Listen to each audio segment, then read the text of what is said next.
Got it. Being All right, recorded. then. Okay. Well, welcome everyone. This is another edition of the Lord's Seminary, and we're starting out a new course with Jim Cassidy. He's pastor in the state of Texas, in the south central part of the United States, a minister in the Orthodox Presbyterian Church, and he will be teaching a course on apologetics. And so, Dr. Cassidy, go ahead and start us out, please. Okay. All right. Great. Thank you. Um, so I see Jeremy here. Hi, Jeremy. How are you? Would you be able to introduce yourself? I'm Jeremy Torres. I'm here now in Davao. And you know, you know,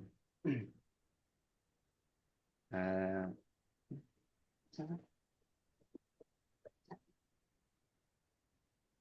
uh, I'm married also, sir. Uh, Yes. And you're in Davao, you said? yeah. Now, sir, I'm in Davao, sir. Wonderful. Great. Yeah, I was there back in March and April. So I enjoyed my time in Davao. Uh, Great. All right. Well, why don't we go ahead and get started? And I'll get us started with a word of prayer. Let's pray. Father, thank you for this time together. We thank you for the call that is given in your word to defend the faith once for all delivered to the saints. This is a high calling of every believer. And so we would ask your blessing upon us to give us strength, that we would be focused upon your glory and equipped to defend the hope that is within us, as that hope has been given to us by Jesus Christ, his death on the cross, his resurrection from the grave, and that life everlasting which is ours in him. We ask it and pray it in Jesus' name.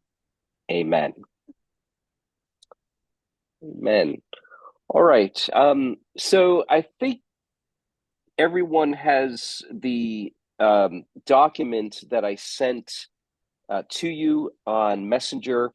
If not, I believe that Dr. Butler will have that information up along with this video on a Dropbox somewhere. Is that correct? Great. yeah. Yes, sir. So you can follow along with what it is that we're seeking to do, and as we delve into it, um, I just want to begin by explaining a little bit about what we're seeking to do in this class. This is basically an introduction to apologetics. So it's Apologetics 101. And I've given, as you can see on the document, a kind of subtitle to the class. So Apologetics 101, the Reformation of Apologetics. And so what I want to do is introduce the class to the discipline, the theological discipline of apologetics, framed in the context of the need for the task of apologetics to be reformed. And you'll get what I'm saying here as we go through the materials. And part of the reason why I want to frame it that way is because where we're heading with this is to talk about the way in which particularly Cornelius Van Til, who was an apologetics professor at Westminster Seminary until his death in, I believe, 1987. And he was a minister in the Orthodox Presbyterian Church, the same denomination that I, by God's grace, get to serve. And so I would like to present to you some of what I believe to be the most helpful insights that Van Til has to offer in terms of instructing us on the task of apologetics against the backdrop of why Van Til saw that there was a need to reform the practice of apologetics. Now, that assumes that there was a problem, according to Van Til, in the practice of apologetics in the centuries preceding him. And so, in one respect, what Van Til does offer is something new, a new insight into the practice of apologetics. The one thing that Van Til does not do, and we'll get into this a little bit later, is offer us new innovative theological concepts. So what he's seeking to do is to take Reformed theology, the theology that is found within the confessional documents of the faithful Reformed churches of his day, the three forms of unity understood in the context of the continental Reformed tradition, the Westminster Standards understood within the context of the Presbyterian form of government, and trying to take those principles, those Reformed theological principles, and consistently work out the principles of the task of apologetics from that theology. So he's not innovating in terms of theology. He's taken the old paths, the old doctrines of the Reformed faith, and applying it in a consistent way to the task and to the work of apologetics. And the way in which he does that does have concepts behind them that are new to the task of apologetics, that in previous generations, faithful men within the Reformed tradition and outside of the Reformed tradition who were seeking to defend the faith, insights and connections that they had not yet made. And what Van Til is wanting to do is to say, okay, here are ways that we can bring the task, the practice of apologetics, into greater consistency with our Reformed theological system. And so that's why he believed that there was a need to reform the practice of apologetics, to bring it into greater consistency and greater conformity to our theological commitments. And I see that somebody else has popped on, so I just want to say hello to Richard Gasper Gillian. Gillian. Thank you. Gillian. Welcome, Richard. And where are you from? Hi, I'm from the Philippines, from Misamis Occidental. I'm sorry I'm so late. Just came home from work. Not a problem. We just got started and just introducing the material to y'all. And I think that you have a copy of the document that I sent on Messenger, and you can go ahead and follow along there. I'm still giving my introductory comments, and if you would like, this is being recorded, and so you could go back and catch up later on with the few introductory matters that we talked about before you came online. So Thank you so much, sir. Okay, Richard, welcome. Okay, so picking up where we paused, that's what we're doing then. So I'm framing the introduction to the task, the theological task of apologetics, in the context of what Van Til perceived to be a need of reforming the task of apologetics to bring it into greater conformity with the principles of the Reformed faith. And we'll, of course, talk about those principles as we move along here in the course. So with all of that being said, what I'm going to do is begin with what is apologetics. We'll warm up with a couple of texts of scripture, and we'll frame apologetics in the context of biblical principles and commands, and then we'll get into a history of apologetics. And the history, excuse me, the history of apologetics is important because it sets the backdrop as to why it is that there was a need for a reformation in the task of apologetics. And so, as we orient ourselves now moving forward towards developing the insights given to us by Cornelius Van Til in the defense of the faith, in order to have a consistently reformed, confessionally reformed approach to apologetics, we need to understand that in the context and with the backdrop of the history of apologetics, which will in fact take us to a history of philosophy to a certain extent.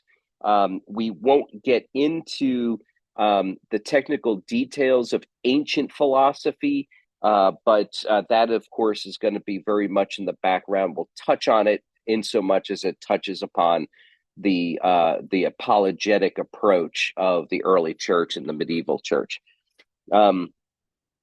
Now, all of that being said, before we get into sort of the lectures proper, another point to bring up in terms of housekeeping items and whatnot. At this point, I have not yet. You'll see in the syllabus or in the outline that I have not yet developed a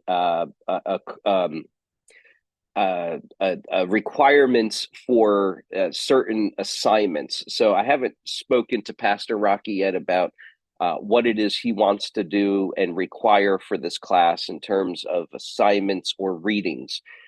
So as I talked to Pastor Rocky about those logistic matters, we'll communicate those to you later. Otherwise, at this point, I'm just giving the lectures and then turning it over to Pastor Rocky to talk about any assignments that might be required. So let me just check my messages. Okay, so I have tried several times but can't get in any changes. Okay, let's see. Matthew is trying to get in. I don't know, John, if you're still online, is there a way you can answer Matthew on Messenger for us? Offer him maybe some help.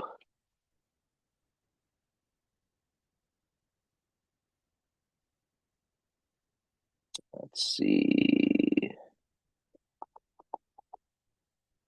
Let's see if I could try to answer Matthew. I'm going to ask, just have him try to click again.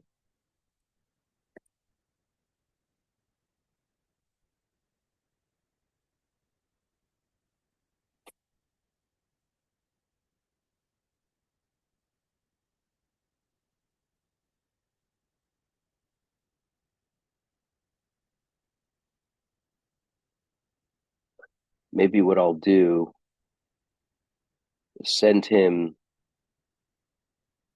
a fresh link.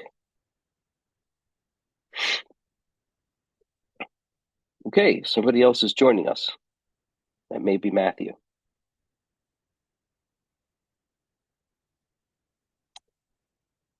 Right.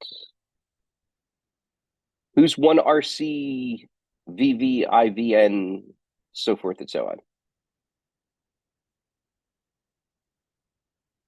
Is that Matthew?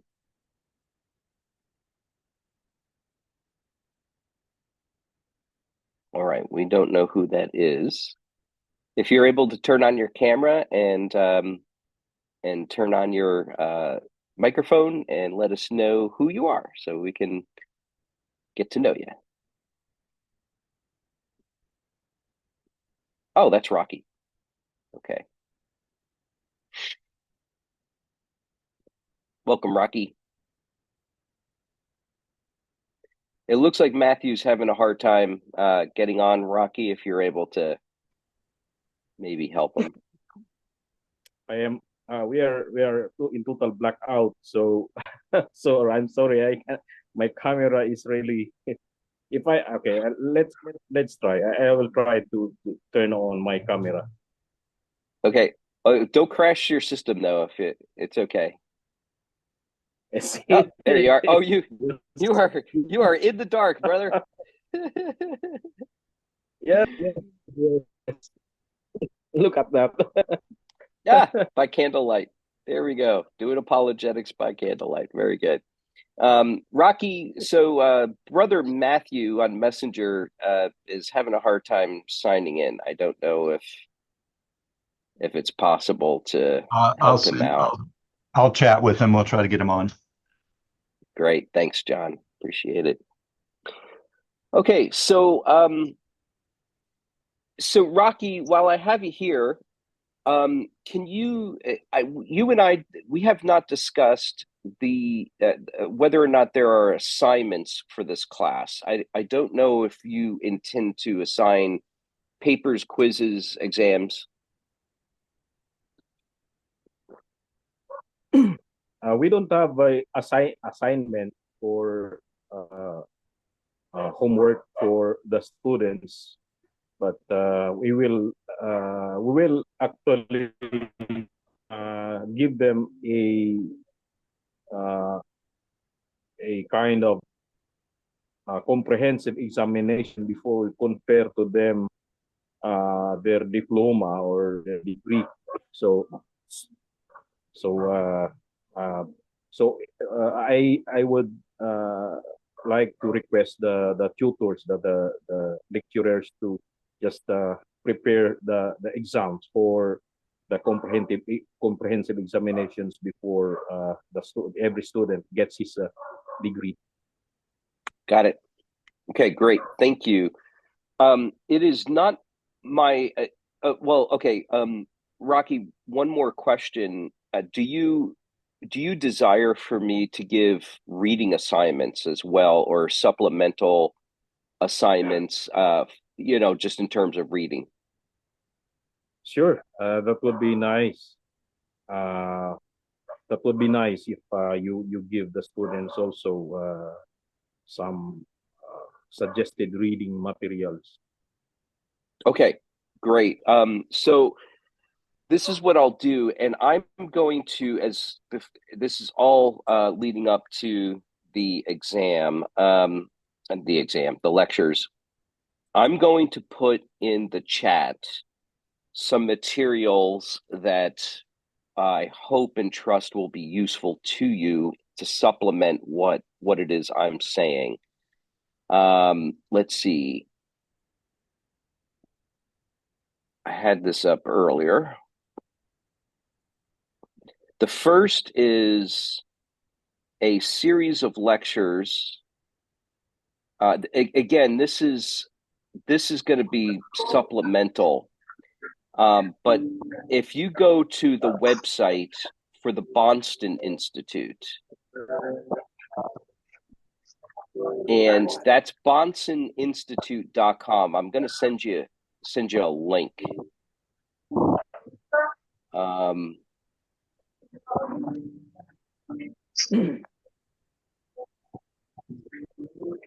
Let's see, philosophy of Christianity. Okay. This will get you started. I'm going to send you a link to Dr. Bonson's lectures in the history of philosophy. It's the kind of thing that everyone will find, I think, to be quite useful. That link actually takes you to the history of philosophy in the modern period, but that's just the link that came up most immediately. But he has a whole series of lectures on the entire history of philosophy, from the ancient philosophers right on through to the modern ones. That gets you to the webpage. If you want supplemental lectures to fill in the gaps of the things that I'm going to say about the history of apologetics, those lectures will be quite helpful to you in your studies. The next is also in terms of supplemental materials, and I don't know if you all have access to this or not. I'm going to recommend it, and if you need to get a copy of this material, then by all means, we'll figure out a way to get what you need into your hands. Just let us know. The other is a book called The History of Western Philosophy by John Frame. And I misspelled history there. Sorry about that. And that book is like most of John Frame's books, quite thickish. So don't be too intimidated by the size, but it's a great book to have on your shelf. It does give you an overview of the history of philosophy. So Greg Bonson's lectures are in audio form. They're all free, and you can access those online. The book, The History of Philosophy, Western Philosophy by John Frame, is of course not free. That is there that you do have to purchase. But again, if you need a copy of that, you desire a copy of that, we can figure something out if you can't access it there in the Philippines. Just a qualifier about The History of Philosophy by John Frame. I do have some deep concerns about some theological points that John Frame makes in some of his other writings. But this book is helpful to give you an overview from a Reformed perspective of the history of philosophy. Please don't take my recommendation of this book as an endorsement of John Frame's theology as a whole. So that qualifier. Let's see. The other book that I would like to recommend to supplement this course is simply called Christian Apologetics by Cornelius Van Til. And again, if you need access to that material, please let us know, and we can figure out a way to get that material into your hands. All right. I think that's probably good for now. There are, of course, a ton of other books in the area and in the field of apologetics. I will say this one last thing. I think I got the title correct. There's a book coming out entitled Reformed Apologetics by Keith Matheson. This book is critical of Van Til. There are a lot of books that are out there, a lot of writings that are out there, many writings of which you can access online, that criticize Van Til's approach to apologetics. So I want to give you an opportunity to hear the other side.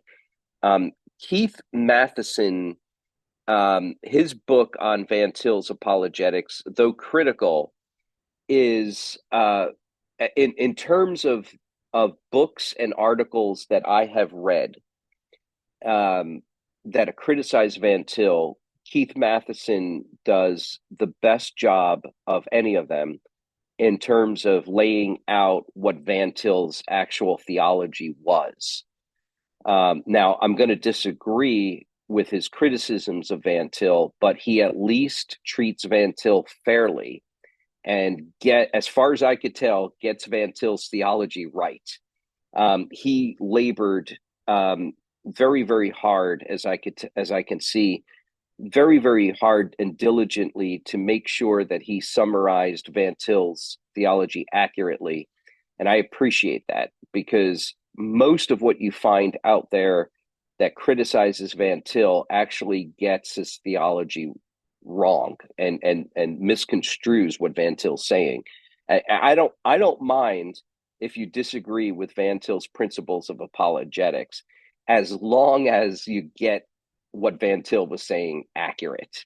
And so Matheson does that. That book is not yet published. It's forthcoming. I've been able to read a pre-publication copy of that, but just keep an eye out for that. That is a resource if you want to hear what I regard as probably the best criticism of Van Til that's out there. Again, going to disagree with his criticism, but he at least treats Van Til fairly and accurately, which I really, really appreciate. So Okay. Okay. John has posted the syllabus in the chat as well. So good. Thank you. And John also posted Frame's book, Public Domain, huh? Oh, wow. Nice. All right. Fantastic. Thank you, John. You're on top of things. That's great. Thank you. Wonderful. Okay, so the Frame book, there is a link available to a free copy of that, electronic copy of that. So that's great. And if anybody needs Van Til's book, Christian Apologetics, down the line here, please let me know, and we'll make sure that book gets into your hands. If anybody desires any of Van Til's books, I'll make sure they get into your hands. So that's important. Okay. Well, let's go ahead and get into it by way of introduction. And the first thing that I want to talk about just simply is what is apologetics. And if we talk about what is apologetics in terms of where we get the word from, we get the word from apologia, which means to give a defense. Okay, so you may have heard of Plato's or Socrates' apologia, his apologetic, his defense, and Plato tells the story of when Socrates is on trial. He's been accused by the magistrate of misleading the youth, of teaching atheism because of his particular philosophical views. And you have to understand that at that time in the history of Western intellectual thought, Socrates is quite a innovator, because at that point we're moving from mythology to philosophy, right? So Socrates is promoting this idea of beginning to engage about the meaning of life in a way that brings reason to the foreground, so that man is able to reason to certain transcendent truths over against the idea of Greek mythology, that the gods come down to deliver to us what it is we're to believe and what it is we're to do. And so that makes, of course, the establishment in Socrates' day quite upset, and they put him on trial, and he is, of course, eventually executed, as he has to drink poison out of a cup and end his life. But before he does so, he's given an opportunity, a trial, to defend himself, to defend his views. And that is called the apologia of Socrates. It's his defense. And so that's the idea of apologia, where we get the term apologetics from. It doesn't mean to say you're sorry, although that's how we might use the term today. We'll say, I apologize for something I have done. I apologize that I have offended you. I apologize for what I said. But that's a newer way of using the word apologize or apologetics, not the classical traditional sense. Classically, we understand that it means to give a defense. It's a courtroom term. We might say it's a forensic term, a term that takes place in the context of legal proceedings, particularly with regard to trials and accusations of crimes and law breaking, giving one's defense, defending oneself, explaining one's actions, explaining one's words, so as to justify oneself before the law or before the court. We see defenses that are given throughout Scripture, particularly in the book of Acts. And we'll talk about this a little bit more in a moment. But this idea of having to give a defense of one's views, of one's actions, particularly in the context of the book of Acts, of one's preaching, of one's ministry, where the apostles are being accused of stirring up civil unrest. They are accused by the Jews of breaking the Jewish law and of speaking against the law of Moses. And so the apostles are given opportunities before the court, before the civil magistrate, to give a defense for their preaching, to give a defense for their ministry and their actions, and why it is that they're doing what they're doing, why it is they're saying what they're saying about the law of Moses and Jesus, so forth and so on. So this whole idea of giving an apologia within the context of a courtroom is something that has a very long historical pedigree to it.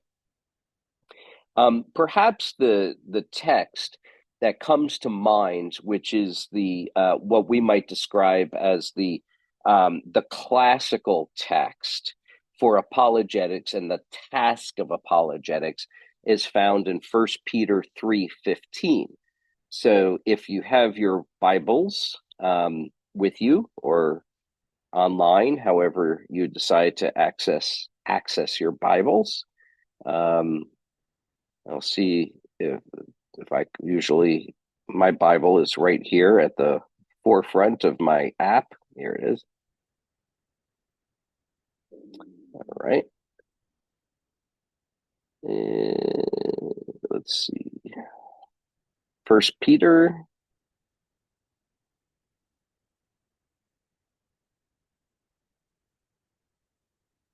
chapter 3.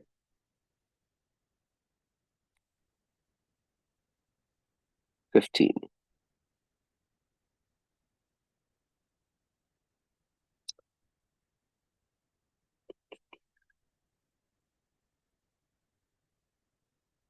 Oops.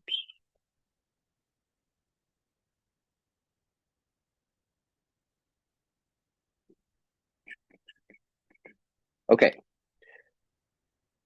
Let's begin, if I may, with verse 13. So 1 Peter 3, beginning in verse 13. Now, who is there to harm you if you are zealous for what is good? But even if you should suffer for righteousness' sake, you will be blessed. Have no fear of them, nor be troubled. But in your hearts honor Christ the Lord as holy, always being prepared to make a defense to anyone who asks you for a reason for the hope that is in you. Yet do it with gentleness and respect, having a good conscience, so that when you are slandered, those who revile your good behavior in Christ may be put to shame.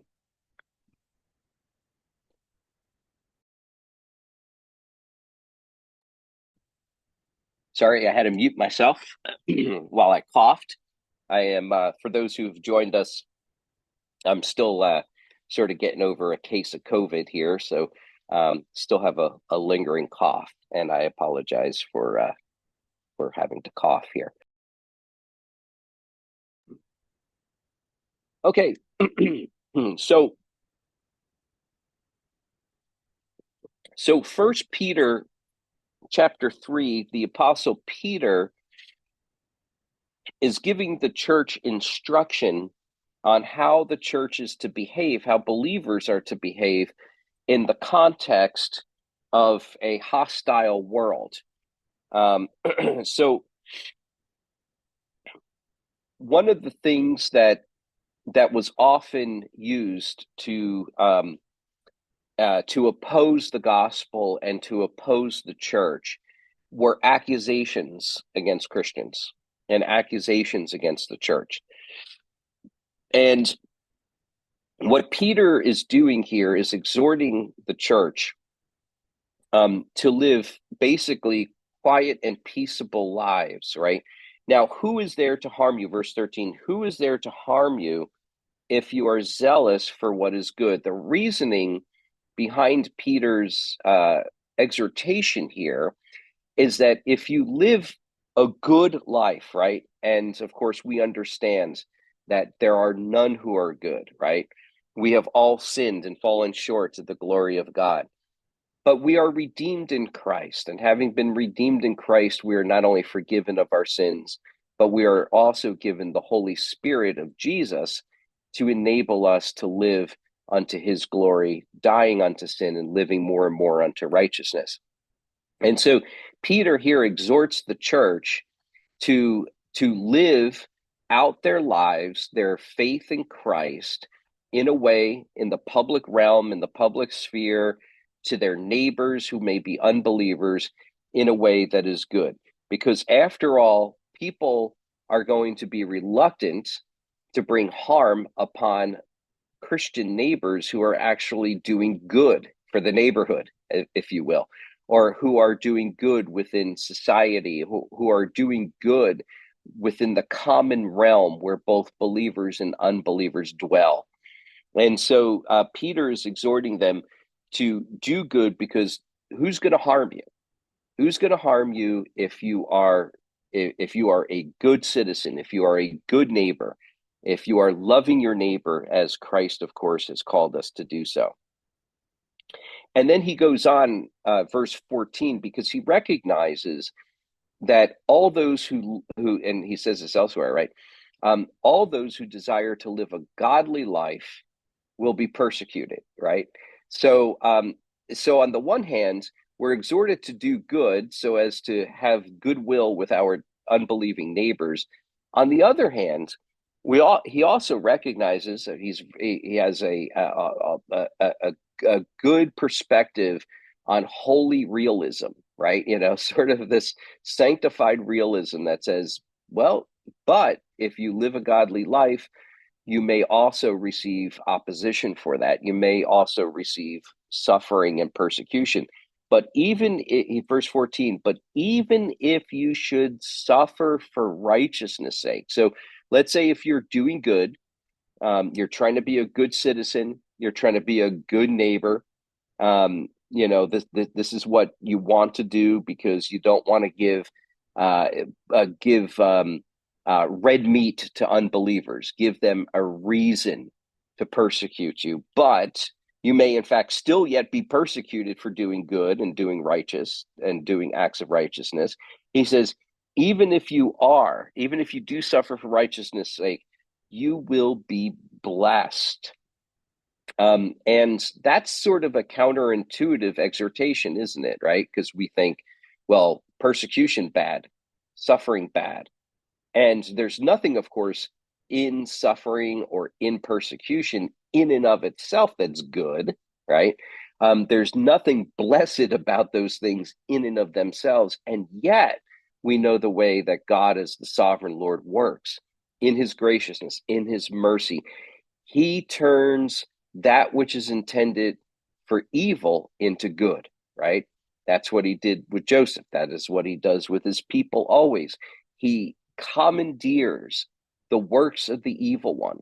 He commandeers the works of the enemies of the people of God, and he turns them for good, so that even if the world opposes us, the world rises up against us, and it will rise up against us and against God's people and cause God's people to suffer.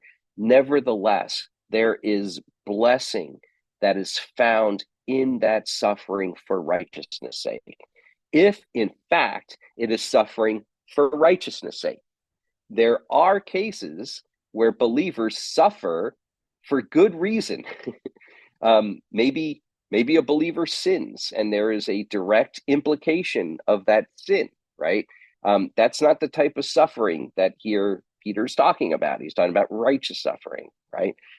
If we act like thorns in the side of our unbelieving neighbors, in other words, if we act towards them in a mean-spirited, sinful way, in a way that is perhaps filled with self-righteousness, snobbery, and seeking to lord it over our neighbor rather than to be the servant of our neighbor, then we might expect that persecution will come our way. That's not the type of persecution that here Peter is talking about. He's talking about righteous suffering, righteous persecution. So persecution that arises on account of our righteousness, not on account of our sinfulness. And so he tells us that if that's the case, if we are persecuted because of our righteousness, because of our witness to Christ, then we are actually being blessed. It is a blessing to suffer in identity with our suffering Savior, Jesus. And when we do so, we are blessed. And so in verse 14 at the end, he gives the exhortation, therefore have no fear of them and don't be troubled. See, we don't have to fear the world because we are being blessed even when the world opposes us. When the world acts like the world, we need not be troubled by that, even though their actions may be troubling. We need not be troubled by it. Why? Because God is sovereign. God's people are being blessed, even in the midst of persecution. But here is the verse that we've been ramping up to all along, verse 15. Because verse 15 gives us the apologetic mandate. He goes on and he says this, but in your hearts, honor Christ the Lord as holy, always being prepared to make a defense to anyone who asks you for a reason for the hope that is in you, yet do it with gentleness and respect. So in our hearts, we are to honor Christ in the midst of opposition, in the midst of suffering, in the midst of persecution. Where do we go? We honor Christ, the Lord, in our hearts. And as we do so, we therefore give a defense for the hope that is within us. We must always be prepared to give a defense for the hope that is within us. And so this class, and in all of your study that you do in the area of apologetics, but not just apologetics and theology more generally, all of it is an act of preparation so that you will be ready when the time comes and the world opposes you and the world asks you, why is it that you have this hope within you? How is it that you can believe this stuff? Why do you believe this stuff? How can you believe in a being that you can't see, you can't hear, you can't touch? How is it that you can believe in a God, in a being, without evidence of the existence of such a being? How is it that you can believe this Christianity thing when the supposed Jesus character lived so long ago? And there are so many different accounts of who this Jesus was. How can you rationally believe this stuff? So forth and so on. You'll hear these things. Our job here in this class is to aid you to get ready, to be ready to give a defense for that hope that is within you when the world arises against you, skeptical, unbelieving, seeking to thwart your faith and the God in whom you place your trust. So that's what we want to do. We understand that the opportunities to give a defense, an apologia, is not the kind of thing that happens only in courtrooms, right? It happens on the streets. It happens around the dinner table. It happens at holidays when you're with family who may not be believers. It happens in university classrooms. It happens at work. It happens just walking around the neighborhood in the public realm. We find that our faith comes quite frequently under attack. And so we are called to defend the faith, defend that faith, which is our hope that is within us. And so the whole task of apologetics is a task of giving a defense. I'll say this, and just as an aside, and we'll get into this a little bit later. One thing that we want to understand about the task of apologetics, and you'll see this in the writings, of course, of Van Til and others, is that apologetics is not just a defense of our faith against, let's say, atheists, although that may, in fact, be a large part of giving our defense. The defense for the hope that is within us is to offer an argument, a reasoned argument for the existence of God against those who deny the existence of God. That may very well be the case in many opportunities, but not always. There are going to be other arguments that are raised against Christianity short of atheism. So, for example, you're going to have arguments that are leveled against your faith, not by atheists per se, but maybe by people who are theists and yet are skeptical of the Christian religion. So what we're seeking to do is to help prepare you to give a defense for the hope that is within you, across the board, to prepare you for attack against your faith from all different quarters, including atheism, but also other forms of theism that disagree with Christianity. Also, how do we give a defense against those who hold to theologies that we regard as cultish? Let's say Mormonism, for example, or the Jehovah's Witness, the Watchtower, so forth and so on. We're hoping to equip you in this class so that you'll be ready to give a defense for the hope that is within you, no matter what the attack may come from. So you might have also attacks against your faith within Christianity. And so how do you give a defense particularly for the Reformed faith? And here we're getting into the area of what might be called polemics. I'll write that in the chat here. Polemic. I regard polemics, even though polemics is the kind of thing in the history of Reformed theology you see usually written in the context of systematic theologies or dogmatic theologies. Polemics, nevertheless, I see it as a form of apologetics, because we have to remember we're not seeking to defend, let's say, generic theism. We're seeking to defend Christian Trinitarian theism.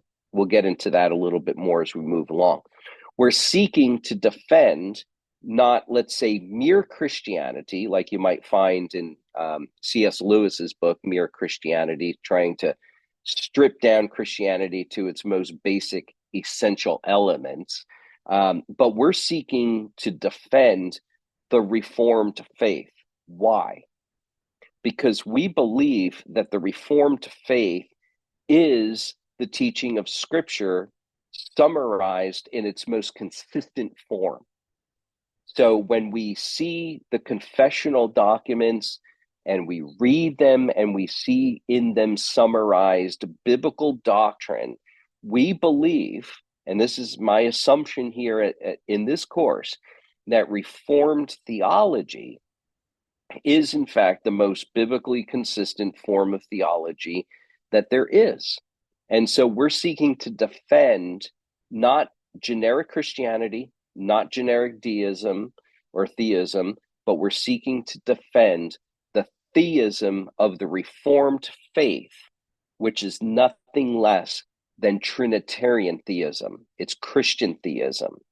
And that's what we're seeking to do. So as we approach this task of apologetics, seeking to help you prepare to be ready to give a defense for the faith or the hope that's within you, we're seeking to do so in such a way that brings into consideration not just atheism, or not just attacks from aberrant views of theology, but also within Christian theology. We're seeking to help you to give a defense for the Reformed faith, particularly, because that's the faith that we're seeking to defend in what we call the practice of the defense of the faith. So let me just take a breath there. I've been talking your ear off here for quite some time, and thank you for your attentive listening. I want to turn it maybe back to you all if you have any questions or comments about what we've said so far.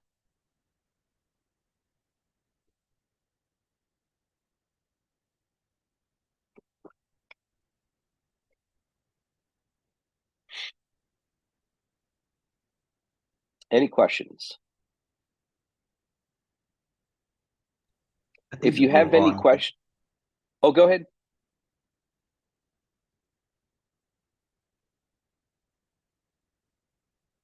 Oh, so somebody tried to speak?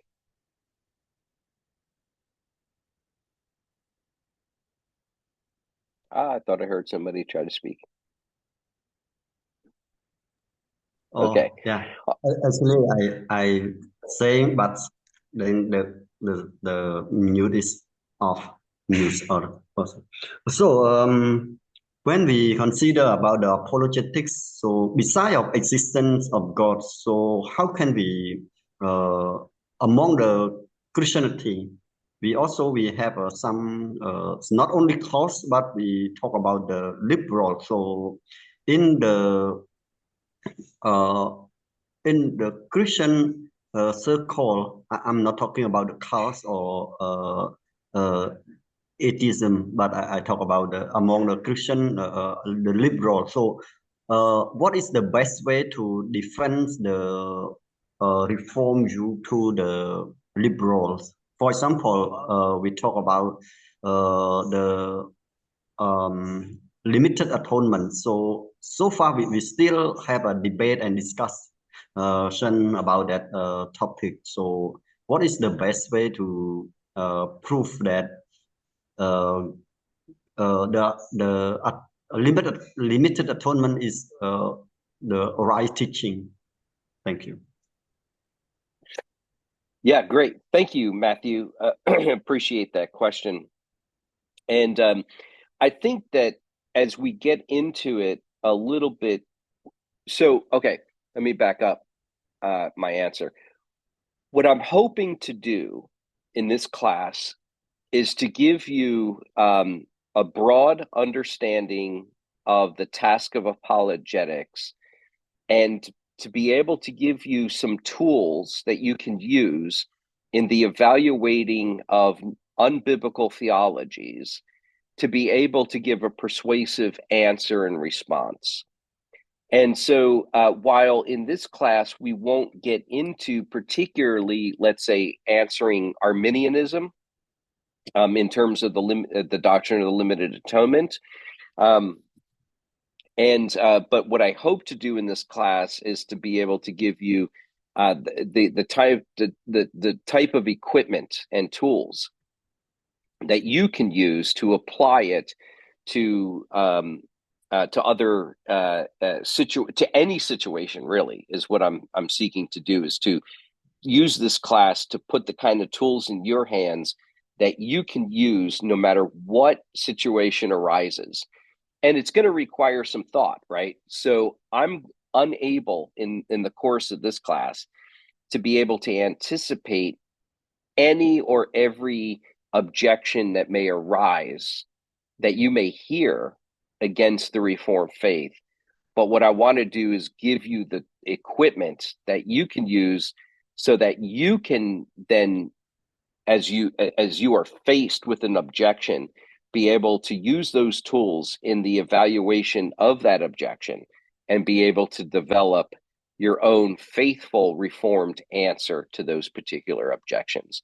So I don't mean to skirt around the question particularly of the doctrine of limited atonement, but our point here in this class won't be to address this objection or that objection particularly, but again, wanting to give you and equip you with the tools that are necessary so that you can answer any objection that might come your way.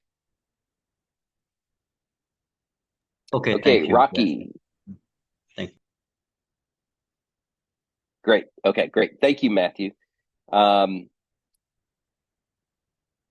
Yes. The Yeah. Okay. relationship. Yeah, the question of the relationship between apologetics and polemics and limited atonement was just given as an example. As an example. Okay. All right. Got it. Yeah.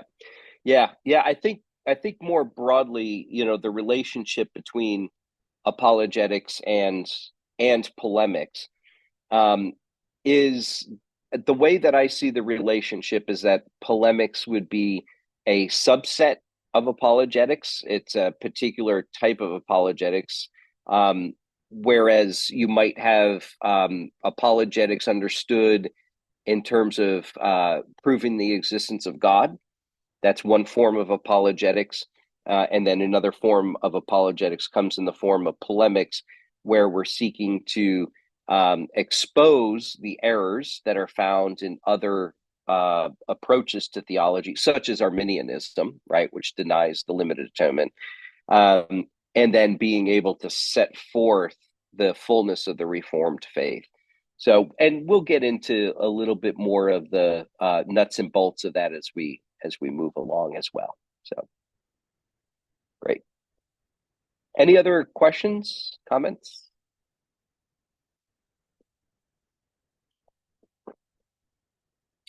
Okay. And if anybody, while I'm speaking, if you have a question that comes up, I have the chat opened up. So I have an eye on the chat. So as I'm speaking, if a question or a comment arises in your mind that you would like to share or you would like to ask, feel free to drop it into the chat. And then as soon as I see that, I can interrupt at a logical point in my speaking to be able to answer that particular question or to highlight that particular point that you would like to make. So feel free to make ample use of the chat, and I'm keeping an eye on it to hopefully facilitate back and forth and interaction. Okay. All right. So Rocky, is it John and Rocky? Is it okay if I go till 8 o'clock my time? In just another 28 minutes. Is that okay? Sure, we okay yeah. there? That's all right. that's Great. all right. Okay. Great. Thank you, guys. All right. I'd like to, just a brief word. We'll talk about all this stuff that, this is just introduction. We're going to get into the nuts and bolts a little bit more as we move throughout the course. But, just to highlight something here about apologetics, that apologetics, apologetics is a reasoned defense. Generally speaking, and generally understood, when we talk about apologetics, we're talking about a process of reasoning. It is a reasoned defense of the Christian faith. And I think about what Isaiah says, come, let us reason together, right? And so what we need to understand about the task of apologetics is that it is a rational process. It is a process by which the mind is engaged with the revelation of God in order that we might present a defense for what we believe from that revelation to skeptical, unbelieving, or perhaps less consistent forms of Christianity. And so what we're understanding then is that we're seeking to persuade with rational argumentation, with a rational presentation of the Christian faith, okay, and not, let's say, trying to win people over by making emotional appeals, okay. That's a very popular way in which we see, at least here in the States, we see public discourse take place. So generally speaking, the person who makes the most dramatic emotional appeal is the one who ends up winning the debate or winning the conversation or whatever. Apologetics is not about winning. It is about winning over. We want to win over unbelievers or perhaps those who hold to less consistent forms of Christianity to true Christianity. That's true. We want to win them over. But we're not there to score points. It's not a competition, and we don't go by any means necessary to get somebody to make a decision for Jesus or something like that. Well, we're not seeking to make an emotional appeal, although emotions are very much involved, of course, whenever we're talking about the truth, because you don't contemplate the truth without there being affection for God and for the truth. But that's not what the process of doing apologetics is not by way of an emotional appeal. It is a rational argumentation, a rational articulation of the Christian faith and seeking to persuade others through a process of reasoning of the truthfulness of the Christian faith. So with that in view, I want to be able to take you to another text of scripture and just comment briefly on this. And I'm going to take you to the book of Acts. If you would turn there, book of Acts. This time, chapter 17. And this is, of course, in the midst of, of course, we don't debate like Trump and Biden. That's right. Exactly, Rocky. You're definitely following what's going on over here stateside, and oftentimes in the political realm. That's the way that political discourse tries to win people over, is through appeals to emotion or make emotional appeals. So what we have here in the book of Acts, chapter 17, beginning at verse 16, is Paul's ministry, and particularly here his ministry in Athens. And I want to pick up, here's Paul's on Mars Hill, or the Areopagus. And let me pick up with verse 22 and just read this text, because this is oftentimes understood as an example, perhaps the example par excellence of doing apologetics within the public sphere. Where Paul is there, and he has an opportunity to present the gospel to the people of Athens, and particularly to the philosophers. This is what he says. This is what it says, verse 22, Acts 17. So Paul, standing in the midst of the Areopagus, said, "Men of Athens, I perceive that in every way you are very religious. For as I passed along and observed the objects of your worship, I found also an altar with this inscription, to the unknown God. What therefore you worship as unknown, this I proclaim to you. The God who made the world and everything in it, being Lord of heaven and earth, does not live in temples made by man, nor is he served by human hands as though he needed anything, since he himself gives to all mankind life and breath and everything.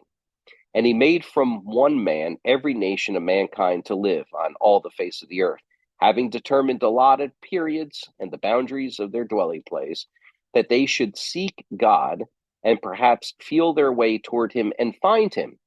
Yet he is actually not far from each one of us, for in him we live and move and have our being. As even one of your own prophets have said, for we are indeed his offspring. Being then God's offspring, we ought not to think that the divine being is like gold or silver or stone, an image formed by the art and imagination of man. The times of ignorance God overlooked, but now he commands all people everywhere to repent, because he has fixed a day on which he will judge the world in righteousness by a man whom he has appointed, and of this he has given assurance to all by raising him from the dead. Verse 31. So, just a couple of comments. Many things can be said about this text here. I do want to direct you to a small book by Ned B. Stonehouse. I'm putting the name there in the chat, N.B. Stonehouse, who wrote a book, Paul Before the Areopagus. Paul Before.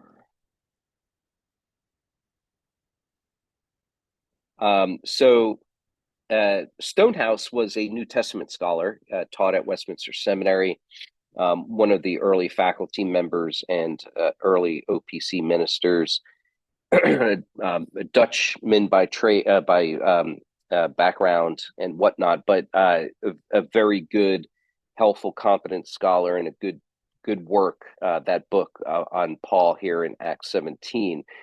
So that's just a reference for recommended reading. But just a couple of comments about this text.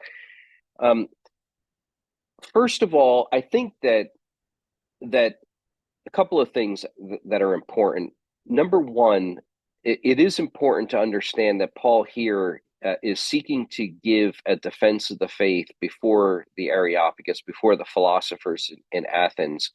That is reasoned. It is a reasoned defense for the faith that he has. And he begins by bringing attention to the so-called unknown God, right? There's a statue. There is a engraving that says that this is the unknown God. We don't know who he is, but we worship him anyway.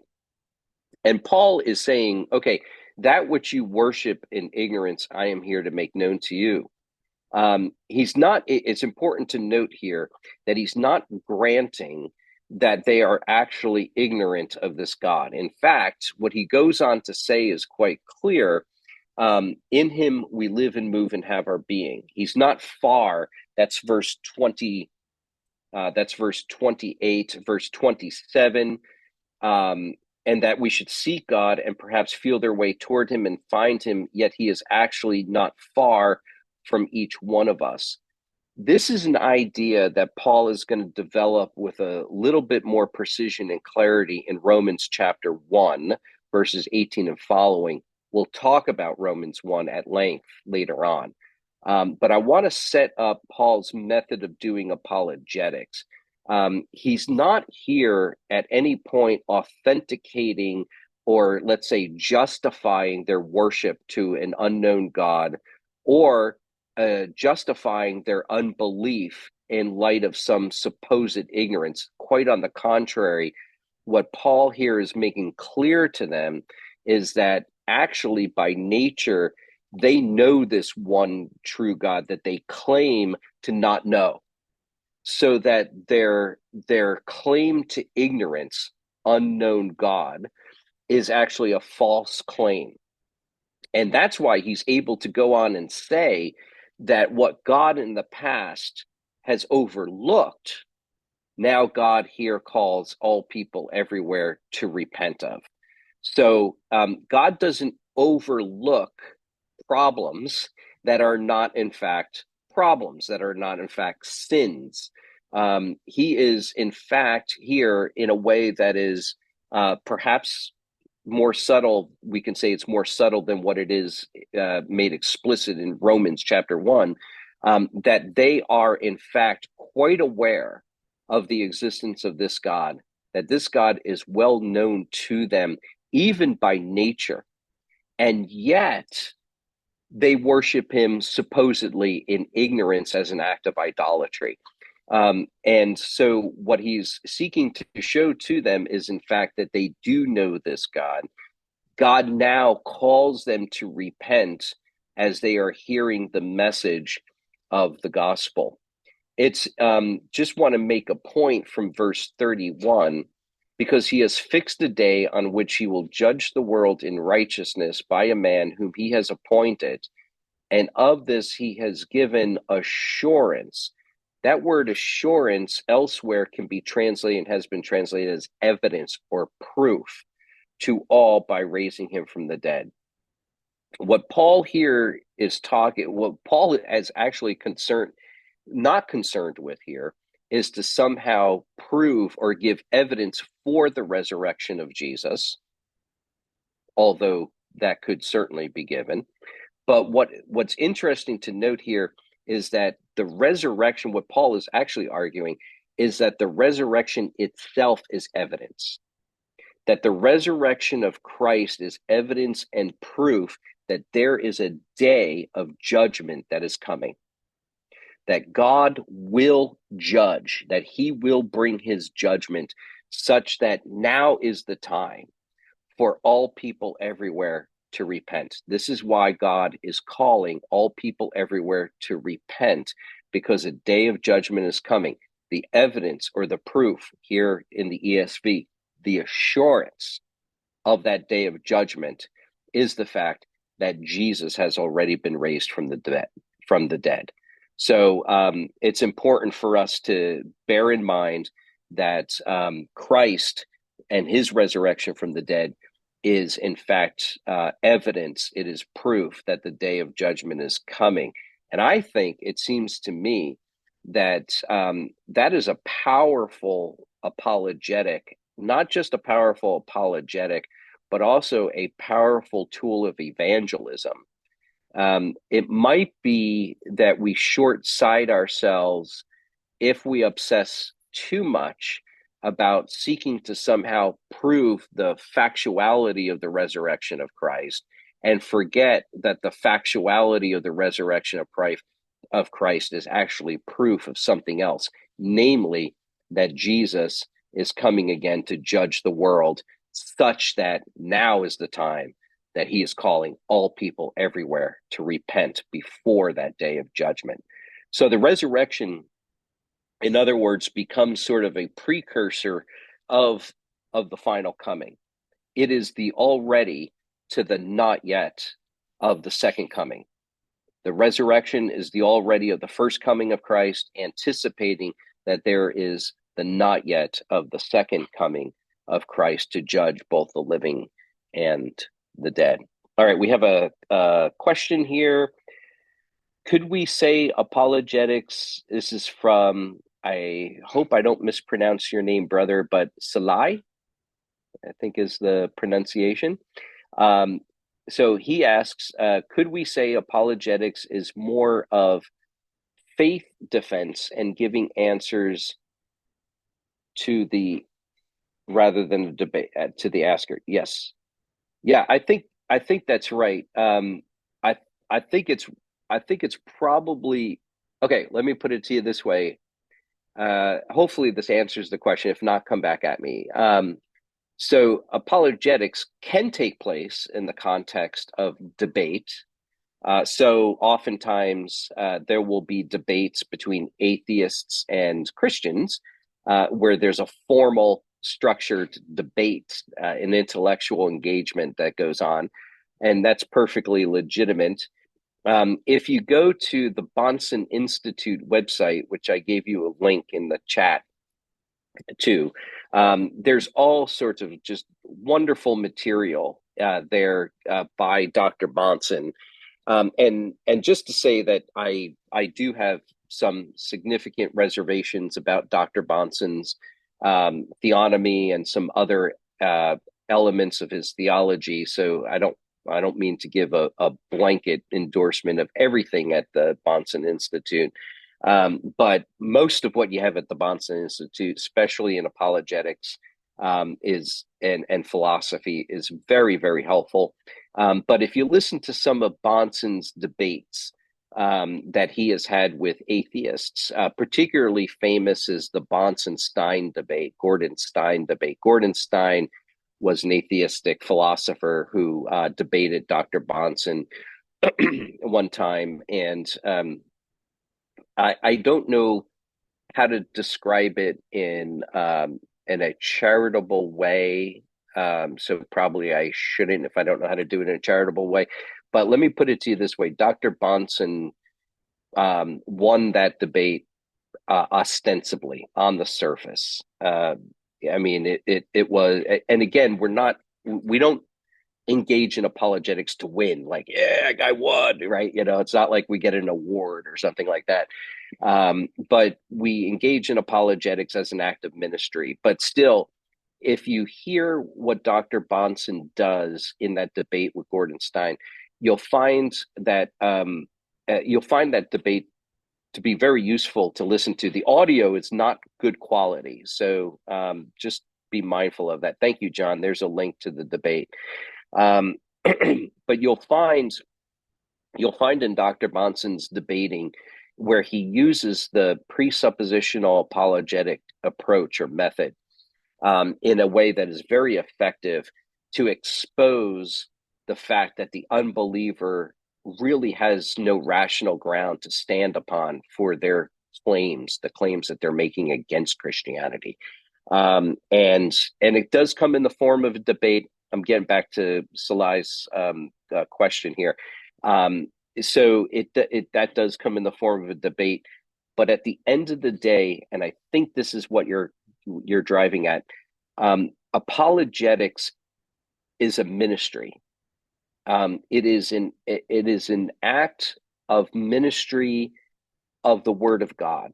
It's a gospel endeavor in which we seek to make a rational argumentation for the hope that is within us, which is the hope of the gospel. And of course, that includes everything that surrounds the gospel, including the existence of God, the resurrection of Christ, so forth and so on. So what we want to be able to do is to serve and to minister to unbelievers who are skeptical about the faith, but not, and it may in fact look like a debate, and may in fact the conversation may in fact take the form of a debate. That's okay. But it itself is, apologetics itself is not to be understood in the macro category of debate. It is a ministry, a Christian gospel ministry to those who are lost and in darkness. So I don't know if that helped to answer your question, Salai. If not, please do feel free to come back at me. Okay. So grateful. That really answers my question. Thank you so much. Great. Thank you for asking it. Okay. We are, I think we're close enough at the time where, close enough at the time where I don't want to get into my next section. So we'll go ahead and end it there. And I'll close us in prayer, but I do want to give you one other resource. I'm going to have a hard time picking up the article, the name of the article. Okay. It's an article written by Lane G. Tipton. And it's on Acts 17 and Paul's address at the Areopagus. It's originally found in a book called Revelation and Reason. And Revelation and Reason is edited by Oliphant and Tipton. And if you are interested in reading that article, I will be happy to make sure it gets into your hands. So just, reach out to me privately or whatnot, and I'll figure out a way to get that article over to you. I think it was republished somewhere else as well. But I don't remember where else, but I know it's definitely in that book. Okay. All right. There we go. Great. There it is. Fantastic. John, you are on top of things. Look at you. This is great, man. All right. There it is. There he is. Resurrection Proof and Presuppositionalism, Acts 17, verses 30 to 31, by Lane G. Tipton. So thank you, John. That's so helpful. And again, that's a recommended resource, and one I think that you'll find to be helpful to sort of unpack some of the things I was trying to say from Acts 17. Dr. Tipton says it much better than I do, but I'm just trying to do my best to be faithful. So hopefully that resource will be useful to you. I do have one last question before we close, maybe for Rocky or John. The chat thread that we have here, will that be saved in the recordings so that people can access it? Okay. Cool. Excellent. All right. Well, unless there's anything else, I will go ahead and close us in prayer. And then, Lord willing, this same time next week, we'll do it again. Okay. All right. Let's pray. Father, we thank you for your word. We thank you for your grace.